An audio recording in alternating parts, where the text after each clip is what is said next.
Welcome to the Bluestocking Circle podcast, Lady Nerds on Popular Culture.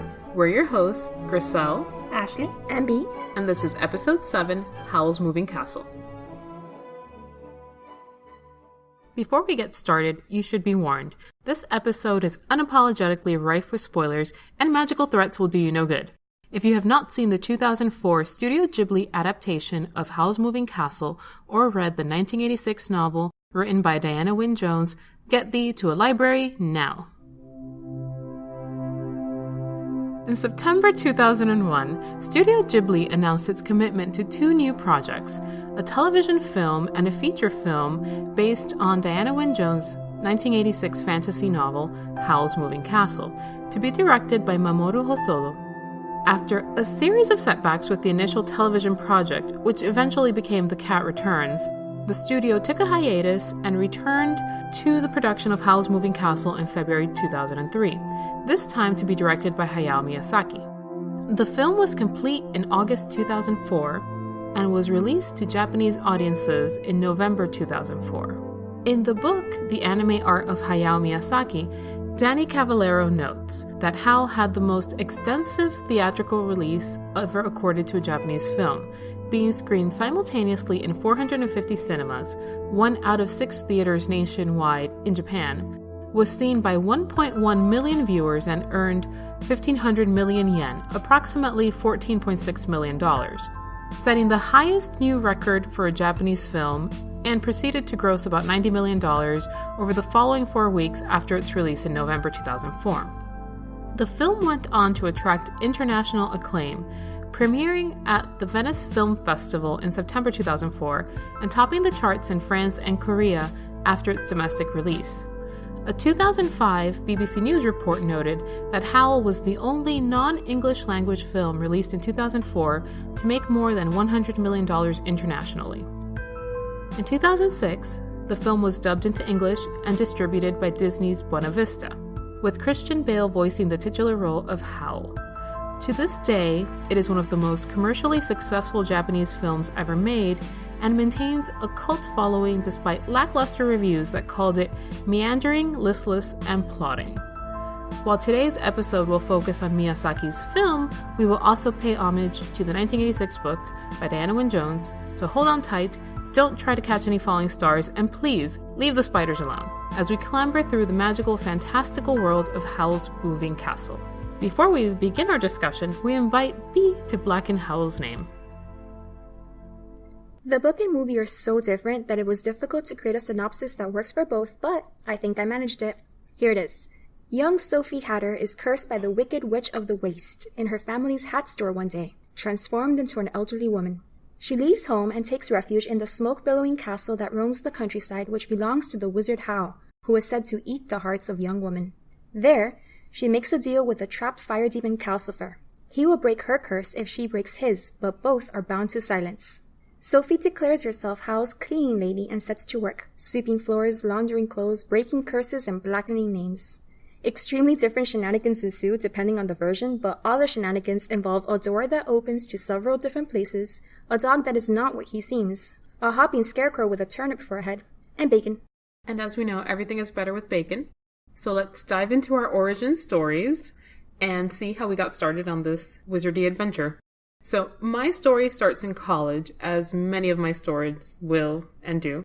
And I was taking a class on Asian religion and spirituality, which, hello minor, and I decided to explore spirituality in Japanese film, namely animated and anime films, as part of my course project. So this obviously led me to Princess Mononoke and Spirited Away, which then started me down the rabbit hole of Ghibli, and that is where we have me now. I consumed them all. They are varied, and some are more obscure than others, but it was Howl that stole my heart. I love this film. It's one of the rare instances when I can say that I love the movie almost as much as I love the book, though I watched the movie first and can safely say that the book is a very different beast.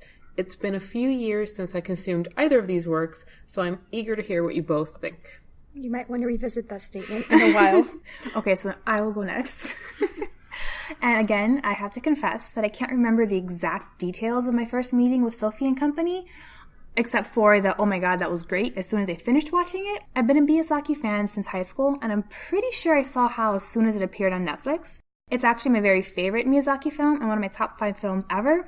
And when Fathom Events announced last spring that they would be doing a Studio Ghibli Fest and that November's film would be Howl, I immediately ran to my phone, added it to my schedule. I had a countdown and everything. I was very excited to see it. The line at the end where Sophie says a heart's a heavy burden, it's just so beautiful and perfect that my own heart hurts a little bit every time that I hear it. I read the book after the movie, like Garcelle, and just like Garcelle, I do love the book just as much as the movie, although I will admit that they are very different stories. My origin story only starts a couple of weeks ago. Garcelle told me to watch the movie for this episode, but I picked up the book as well while I was at the library. I meant to watch the movie first, since that's what we're going to discuss, but I peeked inside the book for just a second to get an idea of what it was like, and the next thing I knew, I was 5 chapters in, and by that point, I couldn't stop. So I read the book before I watched the movie, and I loved the book so much that I approached the movie with a sense of dread, since my expectations were so high. I think a lot of us watched the movie first because we were exposed to it first. And so then, yeah, because I think unless somebody forced you to read it, it wasn't as popular when the movie came out. And even now, it's popular in that it's Howl, not because she's not a very well-known writer, I think. So only like among really hardcore fantasy fans. Mm-hmm. I read all the children's fantasy when I was a little girl, and I'm surprised that I never got to any of her books. That's what I'm saying. Yeah, she's hard to find. She's a little obscure, and it was really, I think, when Howl came out that she got a resurgence in popularity. But she's really good if you want to read more of her works. I'm definitely reading more. I heard there's 2 more Howl and Sophie stories. There are. Next on my reading list. So let's dive into a little bit of discussion before we get started into our ship wars. And that is that the story goes that Diana Wynne Jones was inspired to write Howl after a school talk. She mentions this in a few interviews, and there's actually a section in the copy of the book that I have where they note some of the origin story behind this. And so a little boy at the school, according to the story, went up to her after the talk and mentioned that he would like to read a book about a moving castle. So she then wrote down the boy's name, and like many writers, probably lost it among any of her many notebooks and never got in touch with him again, but the book was written and it was published. So 3 major differences between the book and the movie, because as I started to come up with ways to discuss the movie, I just kept going back to the book and thinking about the differences in them. So I think that's going to inform a lot of our discussion today. 3 major differences are Howl's heartlessness and his philandering ways, which are much more emphasized in the book than the movie. In the book, this is part of his contract with Calcifer as the fallen star/fire demon and Howl's heart. In the movie, he is less capricious and flamboyant, and his heart-eating ways play a much smaller role than they do in the book as far as his interactions with Sophie and some of the other women in the story. The Witch of the Waste is redeemed in the movie, whereas in the book, she's just kind of an evil lady all throughout. And Sophie's aging plays an interesting part in the film because Miyazaki made a point of talking to his female staffers regarding how to depict age in the film, and there was some back and forth between the women who were playing a part in either the animation or the storytelling. Some of them wanted her to be older throughout. Some of them wanted her to be young, but physically older only when Howl was around. So he decided to play with that concept, and you see her changing throughout the story, and it's part of her relationship with Howl, how he sees her. And in different parts of the story, she's either got really gray hair, or her hair is light, or then her hair is, longer. Sometimes it's shorter. So they play on age and aging throughout the film. So any other thoughts before we get started on our ship wars? Well, one of the things, I just want to throw that out there for posterity, because my favorite bits about Miyazaki and Howl is the idea of Ma. And when Roger Ebert interviewed Miyazaki, Ebert said that he loved the gratuitous motion in his films. Instead of every movement being dictated by the story, sometimes people will just sit for a moment, or they will sigh, or look into a running stream, or do something extra, not to advance the story, but only to give the sense of time and place and who they are. That sense of Ma, which is the Japanese word for emptiness, is considered critical by Miyazaki, who answered Ebert and said that if you have just non-stop action with no breathing space at all, it's just busyness. But if you take a moment, then the tension building in the film can grow into a wider dimension. I think you can see that in all of Miyazaki's films. Yes, but I love that too. Like, it's such a trope of his work. I think that's kind of why his films are so popular, because yes, there are issues with many of them with maybe plotting or character development. They're not perfect in that sense, but because you get so attached to the characters, because you're given time to get to know them for themselves, not just in their role of, I am a king, or I am a prince, or I am a young girl trapped by a witch's curse. You kind of understand what they would be like if you met them in real life. I just think that's such a beautiful thing that he does in his work. There's a lot of stillness in his movies, and that I really love that about them, especially Totoro. There's a lot of stillness in Totoro, but it's so sweet. The movie was visually stunning. It had such depth that I'm not used to in animation, so it was a gorgeous film to watch. I'm glad you like something about it. And I want you to keep that in mind when we get into Catharsis Corner. So let's dive into ship wars first, because I know that we all have many thoughts about this.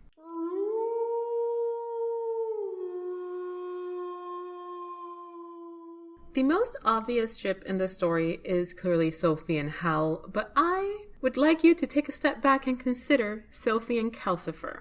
One of my favorite lines from the book was, she wanted to sit down in the fireside chair and tell Calcifer the mess she had made of things. I would like to propose my interpretation of the relationship between Sophie and Calcifer, which also informs my understanding of the relationship between Sophie and Howl, in that because Calcifer is technically Howl's heart, the whole time Sophie is getting to know Calcifer, she is really getting to know Howl. And that's how I read this. Thoughts, ideas, impressions. I like it because I would totally just watch a movie where Sophie and Calcifer are snarking at each other for 2 hours. That would be great. And I like your interpretation because then if that's her relationship with Howl, it's kind of back and forth and she sees herself as an equal almost from the very beginning. I like that idea because then that affects how I see the two of them together later in the movie. That is a very interesting interpretation, and I had not thought of that. I thought falling stars had their own personalities based on that brief scene we see in the book of Michael finding the falling star, and it already has its own personality as it falls from the sky. But I like that idea. It's an idea I came to in my second reading. When I first read it, I read it very quickly, and I had not seen it, but I was reading it this time before watching the movie. So I read the book again, and then I went back to watch the movie. And the more I was reading it, the more I started reading into it as an adult now. When I last read the story, I was maybe 20, 22 at the most, and I feel like I have a much different interpretation of how relationships work now. Calcifer and Howl, their bond is not doing any of them any good according to the Witch of the Waste in both of the stories. They're both trying to break free of it because it's a symbiosis, but at the same time it's bringing harm to both of them. And so I like to think of, like every time she sits by the fireside and she's talking to Calcifer, and we know from both Michael and Markle in the movie that you can't get into the castle unless Calcifer lets you in and accepts you, which I think is just because it's Howl's heart. And I love Howl and I love Calcifer, and I like to think of that as being the little bit of Howl that is missing every time Sophie, especially in the book, but every time she thinks of him as like, there's something wrong with him. He's like lacking in some sort of personality or, like feeling. That heartlessness that she associates with him is the heart that Calcifer is holding on to. That's my interpretation. I like that, and I can ship that. I didn't like Howl and Sophie. In the book, I had the same problem with them that I had when I was reading Persuasion. I just don't think that flirting with a girl's relatives is a good way to win her heart. I don't see, that's another interpretation that I read, because the whole time in the book you see this, obviously it's not at all in the movie, but in the book, Sophie is trying to tear apart Howl's coat because she thinks he's enchanted it to make girls fall in love with him. And eventually, when his mentor dies and the coat turns black, she has sewn together one of the coats that she's torn apart, trying to switch him out of it. And she doesn't know which coat he's wearing, and he refuses to tell her. It's not until much later that you find out that the coat he's been wearing all the time is the one that is not enchanted. So I don't think he's trying to make her relatives fall in love with him. I think he's just doing his, charming the truth out of people, and he's trying to figure out where both Prince Justin and Solomon have gone off to, and he suspects that Letty, the one who's with the witch, knows something about it. That's my interpretation. I'm sticking to it. I like your interpretations, Grisel. I wish you had given this to me while I was reading, and maybe I would have had a more positive experience of Howl and Sophie. I always go back and read it again. I also think it's important to remember, too, at least the way I kind of justify some of Howl's behavior, is that he's, emotionally stunted. He's still at the same age, mentally and emotionally in some ways, as the 10-year-old or 10-ish that he was when they switched out, his heart with... In the movie, yeah. In the movie, yeah. So I kind of use that as... I almost kind of take that to the book, too, and be like, you know what? He doesn't know what he's doing. And he was a grown man in that book. He was a grown man. Excuse. I know, I had to do the math because I could not remember that he was supposed to be a grown man, whereas in the film, it appears like he's maybe in his early 20s. He's 27 years old in the book. Well, he could be older in the movie, too, because, it's... Most scientists agree that by age 27, your brain has completed its development. Your personality sucks. More or less. So he's got no excuse. That's just the way he is. But have they taken into account what happens when you have a falling star involved? I don't believe I've seen that study. I'm just saying, there's room for interpretation there.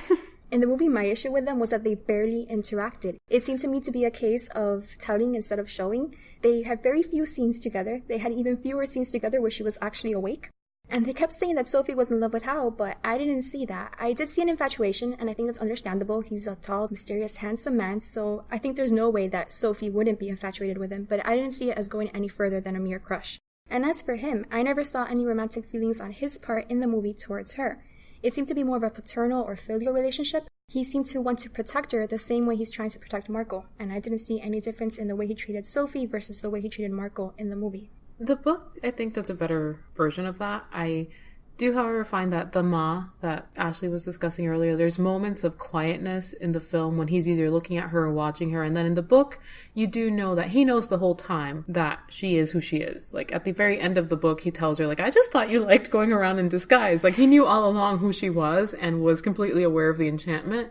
You don't get that in the movie, but you do kind of assume that he's seeing her in some way just through Miyazaki's own interpretation of how Sophie ages. So he sees her as she is, whether through magic or just because he sees something about her personality shining through her exterior. So that's where I pick up the relationship developing in the film, although the film obviously just glosses over a lot of it in favor of the war scenes and the drama that Miyazaki then adds to the story. I think you're right. They don't spend as much time together as a regular couple would in the real world developing a relationship. But I have to say, they spend way more time together than Ariel did with Eric, or than Cinderella did with her prince, or than Snow White did with her prince, or that Aurora did with her prince, or even depending on which depiction of Beauty and the Beast you're watching, than Belle did with her prince. And I love Beauty and the Beast. So just kind of... That is true. Throwing that out there, if we're taking the Disney approach to love, they're actually, really, really healthy in terms of how much time they're portrayed as spending together. In the book, it's a long time. They were together for nearly a year by the time the book ends. The movie, you can't really tell because you don't see the seasons changing, but they're together for a good long time in the book. And they're definitely together for more than one look through the window, yes. Through the glass, and then she disappears, and he finds her later and kisses her and wakes her up again. Just throwing that out there. I like this, Ashley. Let's keep this, Ashley, the next time I pick a movie. That's true. Okay, I will defend you because you put me in a corner where now I'm using those romantic, We had the discussion in several episodes already where we're talking about real versus fictional standards to relationships, and I always come down on I can separate my standards, and you always come down the side that you can't, that you judge fictional only. Relationships by real standards. But and now you are taking the B perspective. Here. But except here, because it's a fantasy world that's... As opposed to all the documentaries we've reviewed so far. Yeah. We're going to put pin in this, and we're going to come back to it, and I'm going to come up with a really well thought out reason for why I decide to think one thing one day and one thing another. It might just be that I'm a girl, I'm allowed to do that, but we will come back later. I don't think it's my positive influence on you, Ashley. Oh. Okay, we can go with that. That's nice. Well, I will end, because this is something I just thought up of right now. There is also the fact that in the book, Sophie is magical too, whereas in the film, they kind of gloss over that. Sophie enchants her hat in the very beginning, and then she meets Howl. So maybe there's something to that too. Maybe she works her own magic to attract Howl. I have to read it again, but I just thought of this right on the fly. So when she gets turned, it's the ugliest hat, and she picks that hat and puts it on, and she's like, well, we're off on our adventure now. That's the same thing she does to his coat. She works the magic into her sewing and her hat making. So join us as we smash the patriarchy with a good old feminist rant. And to get us started, I would like to start with an anti-rant on aging and womanhood. So I love the depiction of aging both in the film and in the book because it does it so spectacularly and with such grace. Sophie's liberation, I find that this is the old woman I want to be. The older she gets, the more open and honest she is. She just she finds her voice, she goes on her adventures, she starts to own who she is and the magic she's making both in the book and in the film. And she just tells Hal off all the time, and that is just perfection to me. I do feel that she suffers a little bit from what I think of as Eleanor syndrome in the beginning of the book. In the film, she's got one sister. In the book, she has two, and she's the eldest of three, and this is why her life is meant to be the most boring and the simplest, and she will never have an adventure. So in the beginning, she suffers from the whole self-sacrifice for the family, and her stepmother needs her, but once she hits that aging spell, she is good to go, and she just rolls out and finds her own way. So I love that about this film and both the book.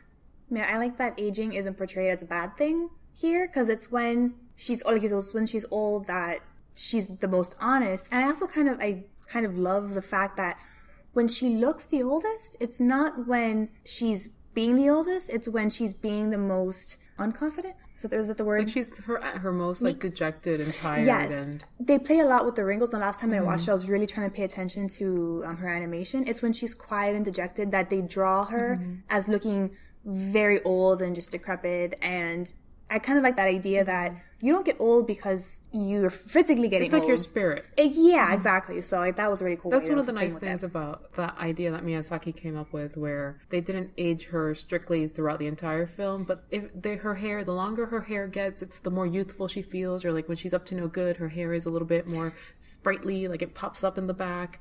And then when she gets older, it gets a bit more scraggly, and you know, they play with the sense of her inner being by reflecting it in her exterior.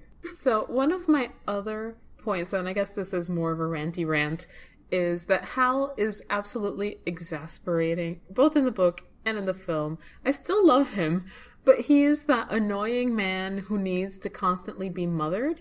And it does put Sophie into her cleaning frenzies in the book and in the film also. She becomes a holy terror. Howl says, "You're victimizing us all." She's just constantly running around and doing things and picking up after them. And that, it's kind of a feminist fantasy in some ways when you read the book, but at the same time, it's like, why must she be the mother to this man? Like, why does this 27-year-old man need a 17-year-old woman taking care of him?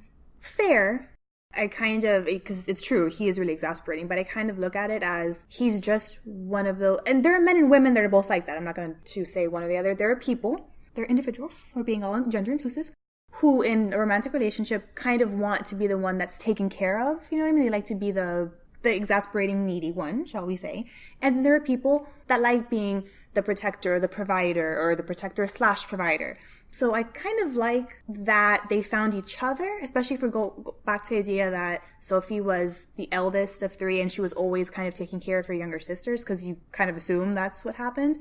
If that's not what she's been brainwashed, but that's what she's been trained. That's what she's been taught. She has to grow past it. She has to grow past it, but just I think that idea of, you know what, there's only so much you can do. I'm the oldest of three, so I'm always kind of looking out for, you know, even now we're all adults, I still look out for my brother and sister. So I think that idea of she is just naturally a more provider, protector, caring person to end up with someone who is the opposite and kind of needs that. It's the drama queen. It was the drama queen. Because you can't have two drama queens in a relationship. Him anyhow.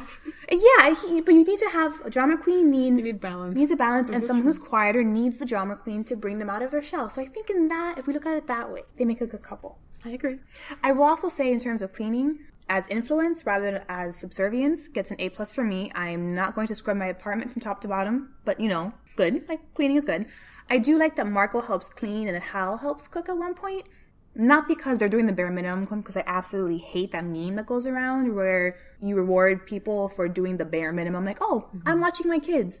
Yes, you helped create them. You should watch them. But I like that they show it and that it's kind of accepted. They're going to help. It's their home. And it just kind of shows that whether it's a balance that Sophie brings or that... They don't have to live in squalor. They don't have to live in squalor. Everyone can help pitch in, and that's fine. That's cool. That's the way it should be. So I like that it wasn't just Sophie cleaning all the time. The other two are enlisted in her reign of terror. That was something positive about the movie. In the book, it was very much just Sophie doing it all by herself. Oh, yeah, this is the movie. Yes. Oh, this is totally about the movie. So I'm complimenting the movie. Okay. Yeah. They did something excellent in that regard. Yes, they made the movie men more does active do that. participants in their cleaning. And Marco was so sweet to her. You know, every time she's starting to get a little bit down, he takes her out. He takes her into the fields and they have a picnic. Or they start to worry about her aches and pains, and Hal makes a point of trying to make her feel better. So there is a lot of sweetness to this relationship. And I will also commend the book in particular. There are a lot of women in this story. In the film, there's only really the Witch of the Waste and then her sister and her mother, who don't get as big of a role as they do in the book. But the women in the book are excellent. I find that it makes a marked effort to establish a relationship in the film between Sophie and the Witch of the Waste, but in the book there are her sisters, her stepmother. Sophie kind of has to come to terms with that. There are Miss Angorian and Howl's Mrs. Pensemen, his mentor. There are so many women in the book, and they're all very active and very magical in their own way, and I really appreciate that about the book in particular. The film cuts a lot of those characters out, but I think in the one that it keeps, The Witch of the Waste, it really develops that relationship between Sophie and her. Could have gone in a completely different way. This could have been like an Ursula Ariel situation, and it's not. So I appreciate that about the book and the film. I do like that, especially Sophie and the Witch of the Waste, where she takes care of her. And I like that it portrays it as, like we said, taking care of people and compassion. And those are kind of traits that we associate with either women or meekness or meek women or old women. They're all kind of not the world's most positive attributes, especially in this society, but that Sophie does it. And that's part of how she becomes even stronger, is taking care of this person. How at the end, it doesn't blow up in her face like the Witch of the Waste in the movie, helps give the heart back and everything, and that, they're friends. I like that they kind of spun that on their head, where you can take care of somebody and it not be a bad thing. You're not just doing it because you have to, because you actually care about the person, and that gives you strength later. There's a lot of emotional labor in these stories, I realize as we talk about them. So Ashley had a couple of points to make. I did, and this ties into, I think, a little what B said earlier about the relationship between Howl and Sophie. And even given everything that I said earlier about the two of them, being nice that they found each other, I would have liked it if Sophie hadn't fallen head over heels for Howl just because he was nice to her in the movie, which is kind of how I always see it. I appreciate that she saves his life at the end, and then there seems to be mutual respect and, all that great stuff. But the whole love at first sight trope in any book or movie annoys me to no end. There is the Ashley we know. There, she's back. I'm back. You know what I mean? It's just one of those things where it's like, okay, you couldn't have just, thanked him for his service to you, with the guards were harassing you. She's being harassed. I had forgotten about that. Yeah, she's super being harassed, which, good, I'm glad that Howl stepped in, although it'd kind of be like, you know what? You're a man. Step in because you do nothing with your life, you know what I mean? And you should. In the book, he's the one that says that to her. Yes. And in the book, she also thinks he's like the worst human being ever for like the first 6 months that they're together. Which I like that better. Because I like that better. Yes, she exactly. has to learn and realize that he's not as bad as he's made himself out to be. Yeah, this is a movie specific for, really, we couldn't have had a little bit more. Why do you like him? I know you don't always get that, as we just said, in Disney movies. Just because he's pretty and blonde. Just because he's pretty and blonde. That always, feminist rant always annoys me a little bit. So we're ranting? Rant away. We are totally ranting. You've been very quiet this whole time. I've been waiting for the ranting segment. I do want to give both the book and the movie kudos for what you just said about having such a large cast of female characters. I can't remember the last time I read a book that wasn't written by Jane Austen that had such a large female cast. And they're all so different, and they all have so many different types of relationships. They cooperate together, they fight each other. It's just a wonderful diversity of female characters. And the movie, as you said, eliminated a lot of those characters, but it also had a different type of relationship that wasn't present in the book, as you pointed out, between Sophie and the Witch of the Waste. That being said, I have 3 rants, one for the book, one for the movie, and one that happened because of the adaptation of the book into a movie. Regarding the book, it's my usual rant about how every woman in this novel ends up either dead or, if alive, in a romantic relationship by the end. Some are explicit, like Fanny's remarriage, and some are implicit, like the comment that Sophie will soon become the mistress of Howl's Castle, presuming that she's going to marry him in the very near future. I ranted about that at length in episode 4, so I'm not going to go into that now, but I'm very tired of the fact that marriage seems to be a be-all, end-all, default conclusion for almost every female protagonist in these type of books. Is this fair? Yeah. Can I spoil you about the sequel? They don't get married? No, they do. But you have to read the sequel anyhow, because it's good. Yeah. Given what you said about this, I think you appreciate where she takes the characters and sequels. Because that's my issue. Usually it's marriage and the story ends there and the adventure ends there. But you're saying there's more and there's more adventures? Continues. Oh, yeah. Excellent. And then... So do the shenanigans. Yeah. Well... As for the movie, Ashley went on a major hair anti-rant last episode. I'm going to go on a major hair rant. I'm a brunette. And since I was a little girl, I've always seen in so many types of media the stereotype that brunette girls are mousy, plain, unattractive, and I resent that. When I was a little girl, I would have made all the deals with all the fire demons to be blonde because in cartoons and other types of media, it's only blonde girls who are considered pretty. And the movie did that. Sophie is a blonde in the book, strawberry blonde. In the movie, they made her a brunette because everyone knows that brunette is a shorthand for girls who are supposed to be plain. I totally understand where you're coming from as a fellow brunette. We're all dark-haired here. Yes, we are. This is a tribe of brunettes. We're witches. I will say that, yes, the switch to blonde brunette, why? But I thought in the movie, I didn't think that other people thought she was plain. I thought she thought that she was plain. So my interpretation of the silver hair that she gets at the end, I know they say, oh, it's like starlight, but I interpreted that to mean silver, which I interpreted that to actually mean gray, because that's kind of the color that it appears on screen. And I loved it because I saw that as her finally accepting that she is beautiful, even with a hair color that's not a traditional young girl, blonde or red or brown. We'll add that at the end, the bottom of the list, because that's always where brown seems to be. I will give it to you. So I kind of like that when she's at the end and she's beautiful in her own eyes, not just Howl's or Calcifer's or everyone else's, that she has gray hair. I will bring my scholarship into this. It is gray hair. Miyazaki wrote it specifically for the film. Her hair is supposed to stay gray to reflect the age she was transformed into. Her hair never goes back to her natural color in the movie because of the idea that she's matured in some way. And now she keeps a piece of the woman she was when she met Howl, I suppose. So her hair is supposed to be just gray hair, like she's aged and learned something from it. That's interesting. I interpreted it being platinum blonde. And I guess because I was thinking of Stardust. And in that movie, Yvain, who's a fallen star, has platinum blonde hair. Mm-hmm. So when she made that remark that her hair was now the color of starlight, that's what my mind went to, platinum blonde hair. Yeah, it's totally just a thing of the film. It's not in the book. Her hair goes back to its natural color, but Miyazaki wanted to make a point of showing that beauty and age and all these things that you don't hold on to your youth forever. So it's sort of like a physical manifestation of her aging and changing and losing that Sophie who was so scared of everything and just kind of accepted things happening to her. That's an interesting perspective, Grisel. Let's see if we can fix my last qualm, and that's the fact that Sophie lost so much of her agency in the transition from the book to the movie. There were 3 instances that really stood out to me. The first is that in the book, she is cursed by the Wicked Witch of the Waste because of her own magical talents. The witch is jealous of what she can do with the hats and comes to see her personally to take vengeance on the fact that Sophie has these great magic skills and that she's no longer the only powerful witch in the area. In the movie, Sophie is cursed because of her association with Howl, not because of anything she does herself. She's a bystander caught up in this battle between them. Another instance was that in the book, Sophie finds Howl's castle herself. She takes the initiative to go inside herself because she's tired and she wants a fire and a chair.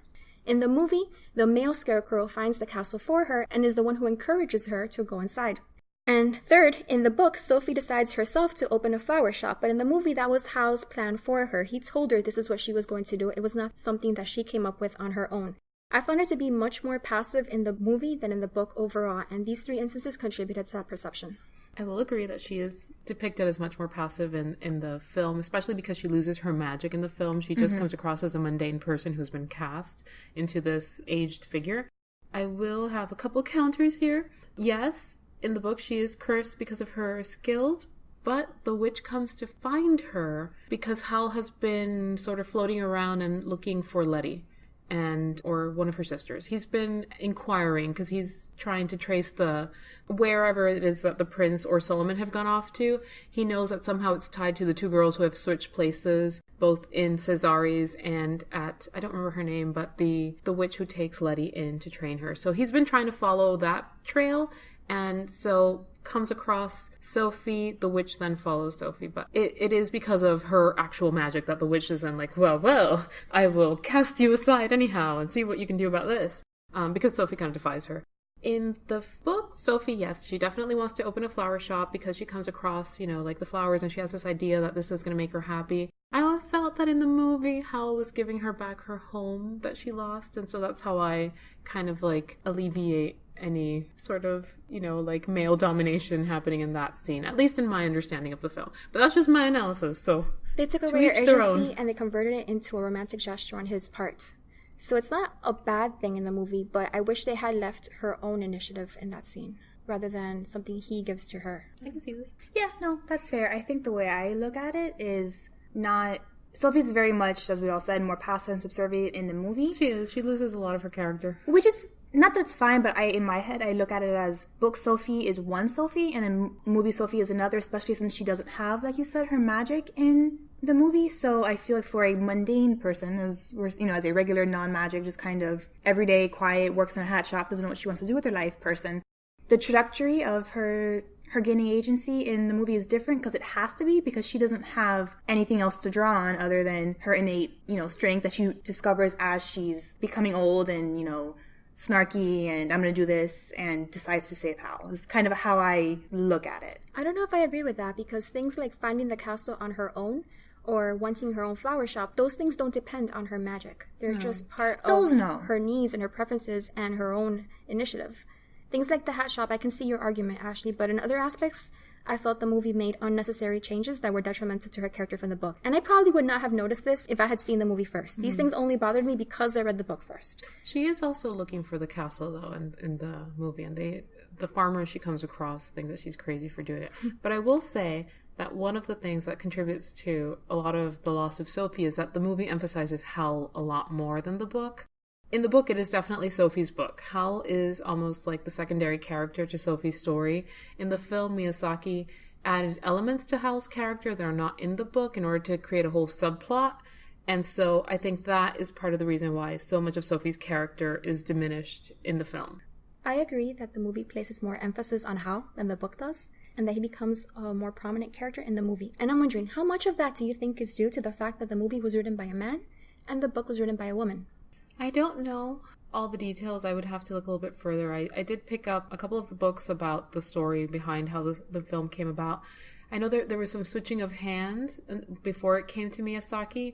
He did have a lot of female writers involved in the development of it, and they were very integral in, as I said earlier, the depiction of Sophie and how she is both physically presented and, I guess, emotionally presented in the film.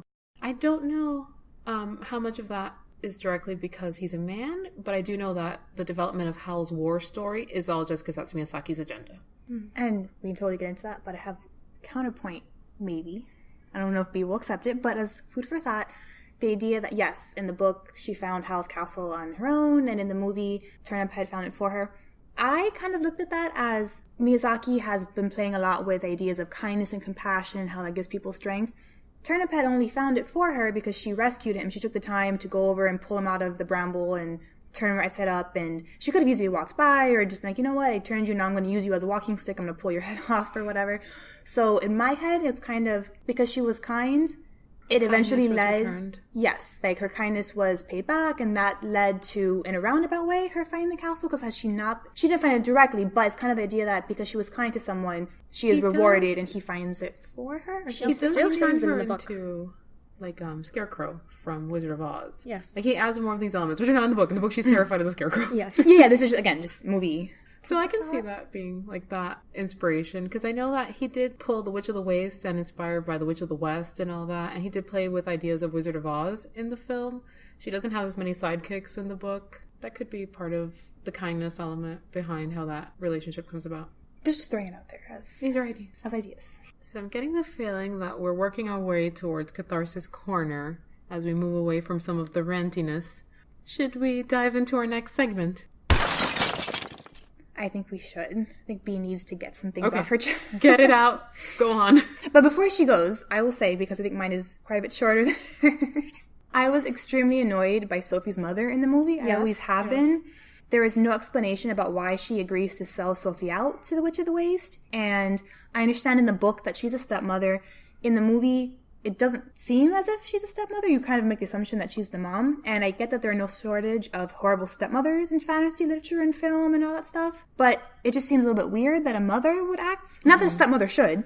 But she would sell her daughter out. Unless you're Hansel and Gretel or something. I don't know. Yeah, that's true too. She has a pretty good track record compared to some of the other mothers we've covered in work so far. Yeah, she's not the worst mother. That is true. It's one of those things where it's like, really, lady? I mean, couldn't we have had one more bit of dialogue about how the Witch of the Waste was the one that set her up with her new husband, or did her return, my debt is paid. You know what I mean? Like, just one little line of dialogue to explain that. Because that was like, that's one of the little loose ends that has always bothered me. But that's it for me. In the book, it's kind of funny that it's her real biological daughters who put her into the role of wicked stepmother. Yeah. Because Sophie thinks she's just a nice lady and she has no problem with her. But the stepsisters are the ones who are like, she's horrible, she's a witch, she's a terrible person, you gotta get out of there. So yeah. Is it my time? Go ahead, do it. I'll leave mine for last. I had nearly no complaints about the book beyond what I already mentioned. And like I said, if I had seen the movie first, then maybe I wouldn't have had any complaints about that either. I don't know. But my first thought upon finishing this movie was, what was that? I don't understand how you come away from this book and think, you know what? This would make an excellent war story. It felt like they mashed two things together that are completely different, and not in the good chocolate and peanut butter way, but in the bad chocolate and pickles way. They tried to mash this lighthearted, goofy fantasy story that was an extremely comedic work with a very serious war story, and it was detrimental to both of them. The book didn't get an adaptation it deserved in either story or in spirit, in my opinion, and the war aspects of the movie kept losing their emotional resonance because it kept having to go back to this goofy story about a scarecrow and a very ugly cartoon dog. So neither half of the story worked when it was joined together in this format, and I'll give two examples, one silly, one serious. There's a scene from the book that's directly adapted in the movie, and that's the scene where Howl accidentally dyes his hair red and throws a tantrum.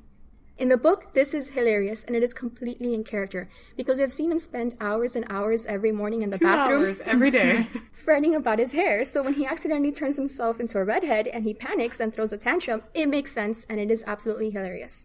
In the movie, when this happens, I'll admit that I laughed for a very long time when I heard him say, "I see no point in living if I can't be beautiful," in Batman's voice, to the extent that that's probably going to be my nominee for funniest moment in this year's Sockies. But it makes no sense for his character at all. Howl in the movie is so serious and he's so concerned with stopping this war that it makes zero sense for his character to be panicking about the color of his hair. He's turning into an actual monster of a different species as a result of this war, and he doesn't mind that. Why would he worry about his hair color? This is true. So that was something silly. And on a more serious note, there was one moment in the movie when the plane rains down fires on Port Haven, and when I saw that happen, I gasped. The people in the movie were saying to ignore that it's just the enemy's words, and it was a clear allusion to the fact that the Americans rained down leaflets in Hiroshima and Nagasaki in World War II, warning them of the impending attack, telling them to evacuate and to get out and talk to the leaders and to the emperor. This could have been such an emotionally resonant moment in the movie, but instead it was a throwaway detail that was quickly passed over as the story went back to going to Markle in his disguise and the dog and the scarecrow, and it didn't get the attention or respect I thought the moment deserved, like so many moments around it. So again, because of this smashing together of a war story with a book that had nothing to do with war, it just didn't make sense to me. It felt tonally jarring and it felt inconsistent and took me out of the viewing experience. I will say that the war story is definitely a personal conceit of Miyazaki's, and it is a little weird and awkward, and I had forgotten about the war story until I came back to watching this, because it had been so many years since I had actually watched the whole thing. He is a pacifist and has made a point of making his pacifism very well known in his films. So I think people who are used to his directorial style are more accustomed to it. It's a huge part of Princess Mononoke. It's in Nausicaa and some of the others. It's a big part. Even when he adapts works that belong to other people, he ties in a lot of his pacifist views. And I did read and I heard that the major aspect behind this war part is because he was responding to the Iraq war, and that's why he tied that in so heavily. He was making a point of commenting on the Iraq war. So in some ways, yeah, it just kind of seems to come out of nowhere, but it was something he really wanted to put into this film. I still don't understand why he chose this story to tell that story. Mm-hmm. I don't know. I can't give a good... No, I can't either, and I think what Purcell said about if you're used to his work, or if you've seen a lot of his work, because I was trying to think back, I don't think Howl was the first Miyazaki movie that I saw. So I think having seen other ones, I was kind of almost expecting it in a weird way, because he does it all the time. I think, yes, definitely going from the book to the movie, it makes no sense. And I think you're 100% right. Like, the book is just kind of like, this is a comedic, this is beautifully written, it's a fantasy. Why are you shoehorning a war story and kind of like half fleshed out war story into it? Is weird. I just think I have, and it might be nostalgia goggles that in my head, I saw the movie, I love the movie. There's a war story because Miyazaki likes war stories, but he has a point to make. He has a point to make with them, and the Howl in the movie is one particular Howl, and he's someone who he's just kind of deadpan all the time. So when he's throwing the fit, it's just he's a drama queen, and the fit is because, you know what, he can't control anything in his life. He can't control the war. He can't control turning into a bird. He can't even control his hair because this crazy little old lady has come in and ruined all of his things. And you know what? I'm going to melt into a puddle and be done with it. Of slime, because that's not gross. You know what I mean? But so in my head, that's one story. And because I did read the book much later, mm-hmm. I think in my head I've kind of created this division between movie Howl and Sophie and character development and book. Feeding to each other. Yeah. I think the mere exposure effect might be at play here. The mere exposure effect is this idea in psychology that the more exposed you are to something, the more familiar you are with it, the more you like it. You two, it hasn't really come up before this episode, but you two are very big anime and manga fans and also fans of Miyazaki. I'm not. I can count the number of anime movies and the number of manga I've read on the fingers of one hand and still have fingers left over. So this is a new storytelling style to me. I'm not used to the conventions. I'm definitely not used to his movies and the fact that war seems to be a recurring theme, or rather pacifism seems to be a recurring theme in his movies. So this was a complete surprise to me, and maybe that's why it felt so jarring to me. I'm not familiar with these conventions and I'm not familiar with these themes, whereas you two are, so you liked it more. This is a good theory, I think. There is a specific trope and structure to Japanese storytelling, and I do read a lot of manga, and I have read a lot of classic manga and modern manga, and I've seen a lot of classic anime and modern anime. Ditto. There is a specific act of storytelling that happens in Japanese writing, and I was first exposed to this when I used to teach writing because we had a professor who was an expert in ESL learning, or English for Second Language learning, came to instruct us on how to teach students from Asian cultures, specifically China and Japan, and how their writing differs from what we know as Western writing, which is very much like, here's a thesis, here's a content, here's the point.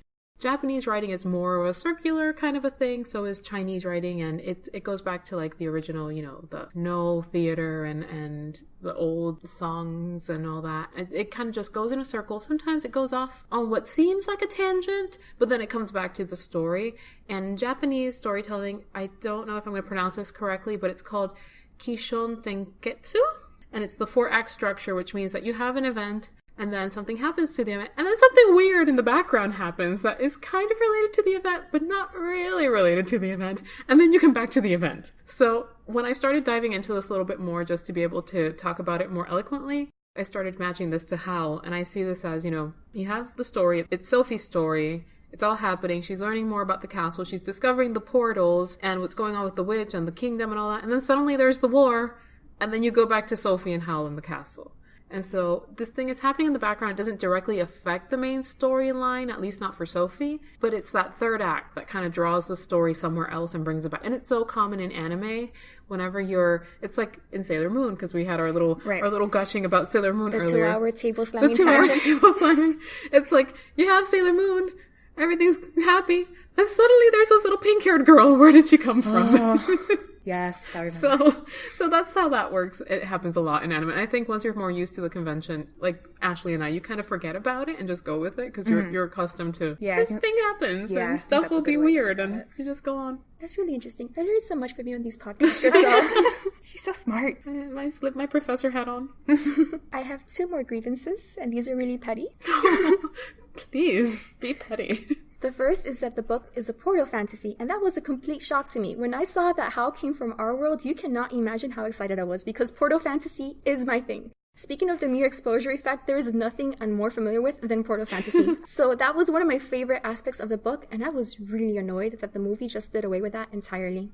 My other grievance is Deus Ex Machina. We talked about it in the Nim episode. Here it was present in full force. The Scarecrow magically turns into a prince that I think was mentioned maybe once for a couple of seconds sometime in the movie, but then never again. Barely talks about this. And then he solves this war that everyone says has no ending just by showing up at the right place at the right time after 30 seconds of being with the characters and announcing that magically he's in love with Sophie, but he really doesn't mind that she's kissing another guy in front of him. That's totally okay. He has to go away now and solve the war and fix everything. Thank you and goodbye. What was that? I cannot justify the Scarecrow. I can't justify that. I can only say go back to my rant just earlier. Yeah, I can't say anything about that. I will say about the portal fantasy, I think in Miyazaki's films, he does do films that are set in the world we know of. Grave of the Fireflies. The Grave of the Fireflies. That's very much, sad. this is, yes, no, it's horrendous. I mean, well done, but horrendous. But he has, I feel like, a split between movies that happen in our world and his fantasy movies. Mm-hmm. So even movies like Spirited Away or My Neighbor Totoro. I wouldn't call it's like a world of imagination. Exactly. It's a world that looks like ours, but it's a world where these 2 little girls can tell their dad, oh, we saw the King of the Forest, and the dad can go... Such a sad story. Oh my god. They're all sad, but like... This is true. But you know what I mean? Like in Totoro, the dad doesn't seem, whether or not he's kind of, humoring his 2 little girls, he doesn't seem to disbelieve the fact that they found a King of the Forest. In Spirited Away, it kind of gives you that idea that it just so happened that in this universe, it looks like ours, but there's a whole separate spirit world that she falls into because she's in the right time in the right place. There's a lot of Japanese culture to that too. Not so much in Howl, but in Miyazaki's other works, the idea that the spirits are not that far away from you, like you just wander into the forest and you're going to find some spirits, it doesn't quite happen that way in Howl, but I can see some of that cultural influence trickling in. So I think that might be why he decided to do away, forgetting, he needed space to dedicate to the war section of it. I think in his head, if the movie is a fantasy, imaginative, kind of this almost alternate universe thing, he likes them to be set like that and not intrude in Hal comes from Wales and he plays rugby kind of thing. I think maybe That's my biggest peeve, that we never got to know more about Hal's past, because I had also completely forgotten about that. And I was like, oh yeah, Hal's like a real person. He's not just a magical being from this world. He came from Wales. He went to university. He used to play a rugby club. And he's always doing his little saucepan song, which I had to look up, because as I'm reading this, I'm like, this has to be a real song. So I looked it up. Is it? It is a real song. It's called I'm going to probably butcher this because it's a Welsh word. It's called the Saucepan Fuck. I think that's how it's pronounced. I cannot help you. Or Saucepan Fa. I don't know where the emphasis is on these words. I do not speak Welsh, but it is a song.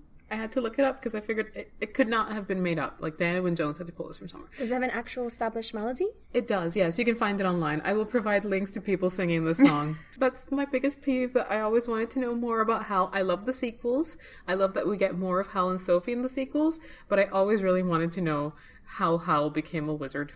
Diana Wynne Jones was supposed to write another Howl book. She never did. I don't know if there's anything in her estate that was left behind. She passed away in 2011. But in interviews, she had said she'd been trying to write another Howl book that just never came to be. So R.I.P. On that sad note. How about we rate it now? Everyone's in an uplifted frame of mind. Maybe that helps. Let's do it. That helps with the Sock ratings. Movie? Book? Let's do both, as we have very diverse feelings on these. I certainly do. Go ahead. You get it out first. I'm going to start with the book. 4.5 socks. It was nearly perfect. I absolutely loved this book, and I can't wait to read those sequels. They're all very good. The movie, I'm going to hide behind Roger Ebert's rating and give it a 2.5. Sorry. That is okay. That is fair. And you know what? After our discussion and kind of looking at it from not my viewpoint, but from the viewpoint of someone who hadn't seen it or read it before, and then the way you're looking at it, I will give the movie a 4, which is lower. I was going to give it a 5, but I think the whole what we were talking about with the war kind of thrown in and everything, I will give it a 4, but the book does get a 5 because I think it's great and I love it a lot. I will give the book a 5 because reading it again, I was completely charmed and I noticed a lot of details that I missed the first time, like that saucepan song, which only made it all the better for me. For the movie, I'll give a 4. It is still one of my favorite movies for reasons that go beyond my love of the book. I like the animation style. I like that it humanizes Howl in a different way. I think it's sweet and tender, and it's just a feel-good movie with pretty animation, and I just like the depiction of aging that they do with Sophie.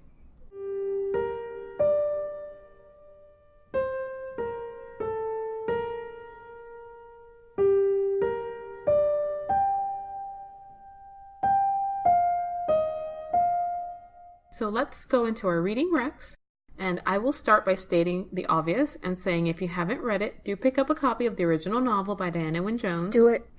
It's worth it.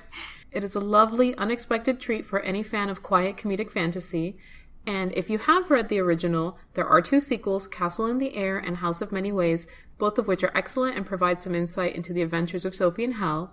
I myself am particularly partial to House of Many Ways, more Howl, though Castle in the Air, not to be confused with Ghibli's Castle in the Sky, made that mistake, not the same, is equally enjoyable. And if you're eager for more Ghibli, you can't go wrong with Spirited Away and My Neighbor Totoro, 2 of my favorites. Both of you will cry if you watch this. I do, all the time. Can't help it. The novel reminded me of nearly all my favorite childhood fantasy stories. The most obvious pairing, as you pointed out, Chriselle, is The Wizard of Oz by L. Frank Baum. Both books, like you said, are stories about girls who set off to see a wizard, meeting a dog, a scarecrow, a man without a heart, and a cowardly beast along the way. And if you've only read the first Oz book, keep going, because there are dozens of sequels. Wizard's Hall by Jane Yolen and The Darkest Rising series by Susan Cooper, they also kept coming to mind as I read the book, and the movie additionally reminded me of his Dark Materials by Philip Pullman, especially the setting. For adult literature, there is another really obvious match, Uprooted by Naomi Novik. It's about a wizard who steals away young women, and a young woman who is stolen away and discovers her own magic. You can't get any closer to Howl's than that. We already recommended it, but it's such an obvious compliment to this movie and to this book, and it's also such a good book on its own, that I'm recommending it again. I had to stop myself from recommending it again, so I'm glad you did. In fact, I'm going to say just go back to episode 3 of this podcast and check out all of those reading recs because almost all of them work well for this work too. My punishment for being the last one to come to the party and input my reading recs is that almost everything that I thought of off the top of my head, you guys have mentioned. I thought about it, and I have mentioned it before as well. But Stardust by Neil Gaiman is another book which has a protagonist who gets thrown into a world of magic and adventure and discovers that he's more than what he seems. And also, fun fact, Gaiman was both a huge fan of and close friend to Diana Wynne Jones. So I think that's a really nice little connection there. This concludes this episode of the Bluestocking Circle podcast. For show notes, visit thebluestockingcircle.com. Find us on Twitter, Tumblr, Instagram, Pinterest, and pretty much everywhere at Blue Socks, that's Blue SOX Circle, or email us at thebluestockingcircle@gmail.com and join the conversation. You can also find us on Apple Podcasts and Google Play, so please rate, review, and subscribe to help us grow. Cheers!